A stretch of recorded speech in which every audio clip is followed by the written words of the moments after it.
those saw fans. Peppy here. Just thought I'd make you a little video.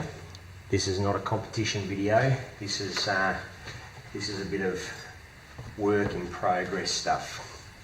Now, some of you will know what this is. Got a mate that made contact last night. Done a bit of a favour the other week, saying that he had an old Dolmar saw that he was happy for me to have, and looked like it was rooted, like you often get when they come out like this. But for those of you in the know, you'll recognise this as Dolmar 166. So this is the big boy, the most sought after of the Dolmar saws. 118 cc's, but real torque, monster, big, heavy sort of saw. Anyway, my mate Wayne and I are co-owners of this now. He found it. Sad story with it is that it was sitting in the back of a shop. I don't know, it's probably been sitting there for years, getting water on it, looking generally like shit. But he's brought it around today, and this is what we got. Now, it's got most of the bits and pieces that come with it on the ground there. Muffler's rooted, she's got a big hole in the back of it, but the pull start mechanism and everything. The main top cover's there, it's metal on these ones, but missing the filter cover, but we should be able to get those. But this is where the story gets interesting. So we got this saw. She was seized solid, seized really solid. Couldn't move it at all. And so chucked some WD-40 and a bit of paint thinner down the top just to see whether I might be able to free it up.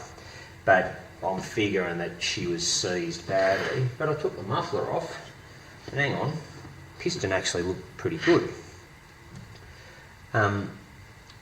Bit of paint burned off there from where the hole in the muffler was. The piston looked pretty good from what I could see on the exhaust side. So started to think, look, she's probably going to be the bottom end shagadilioed. But the cases looked like they were okay, like that they had no major damage or anything to them, so looked like it was going to be worth maybe pulling it down and trying to replace the bearings if I could find any. But I did my old trick of the WD-40 with a bit of paint thinner down the top of the barrel, let it sit there for a while, sprayed some in the inlet and the exhaust ports, and what do you know? We've freed up. Shit, that's alright. Crank bearings actually look okay.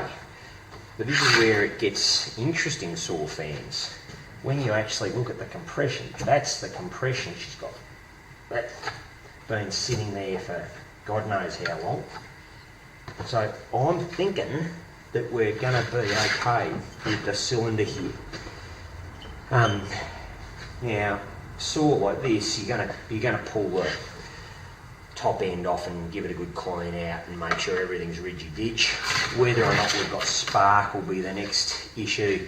A lot of corrosion and shit around the coil area here. But I tell you what, guys, I probably didn't really reckon I'd ever get my hands on one of these. It's the one Dolmar saw that obviously people want, whether they're a Dolmar collector or not. You know, we're usually talking pretty big money for a running saw, right? This one's not running, but that's just the way Peppy likes them.